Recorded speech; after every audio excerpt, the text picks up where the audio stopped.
পমপমের কথাবার্তা। পমপম ঘুম থেকে উঠে পেটে চাপ দিয়ে ধরে রাখে। সে বলতে থাকে, আমি আমার ক্ষুধার কারণে পেট অনুভবই করতে পারছি না। আমার অশান্তি শুরু হয়ে গেছে, কিছুই ভালো লাগছে না। দৌড়ে সে বাঁশবাগানে যায়, কিন্তু চুপচাপ দাঁড়িয়ে পড়ে। সব বাঁশ গায়েব। কি, বাঁশও আমাকে ছেড়ে চলে গেল? কখনো কখনো সবকিছুই একসাথে খারাপ লাগতে থাকে।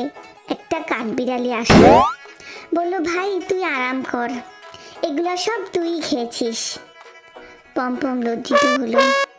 সে বলল, বাস্তবতা আসলে সহজ, আমি এগুলাকে কঠিন করি। এই সমস্যা তো আমারই তৈরি। পমপম ভাবে, ঠিক আছে, এর সমাধানও আমি বের করব। আমি হব শেফ, আমি রান্না করব। সমস্যা হলে ঠিক যেমন আমরা কখনো কখনো এলোমেলো সমাধান খুঁজি, পমপম হাতের কাছে যা পেল সবই তার দিয়ে দিল রান্নার জন্য। এক চামচ খেয়ে সে বলে, আহ, এ তো একেবারে ভুল সিদ্ধান্তের স্বাদ। দ্রুত সমাধান সবসময় ভালো হয় না।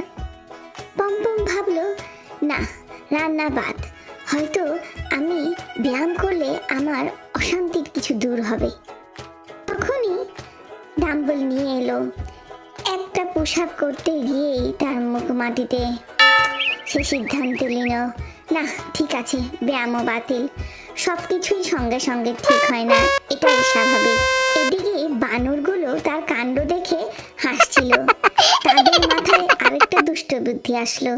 তারা সেই পমপমের লেজে বেঁধে দিল এক কলা। পমপম হাঁটছে, সবাই হাসছে। পমপম কিছুই বুঝলো না। একটু পর নদীর পানিতে তার প্রতিবিম্ব সে দেখতে পেল। তার মেজাজ হয়ে গেল চরম খারাপ।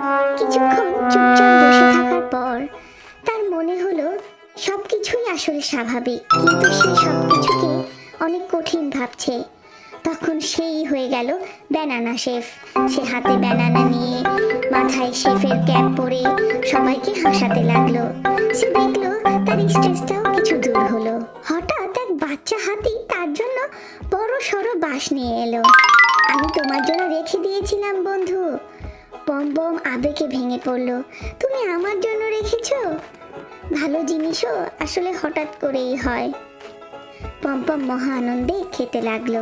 খানিকক্ষণ পর পমপম হাতে একটি বাঁশ নিল, মাইক্রোফোনের মতো ধরলো, বলল, বন্ধুরা, আজকে আমার টেড টক মানে টোটালি ইমোশনাল ডে টকে আসার জন্য ধন্যবাদ। সে বলল, দিনটা শুরু হয়েছিল ক্ষুধা, ব্যর্থতা আর লেজে কলা নিয়ে। সবাই হেসে উঠল, পমপম হাসে। কিন্তু দেখা গেল শেষে সবই ঠিক হয়ে গেল। শিক্ষা হলো, কষ্ট সবসময় টিকে না, হাসি শেষে জিতে যায়।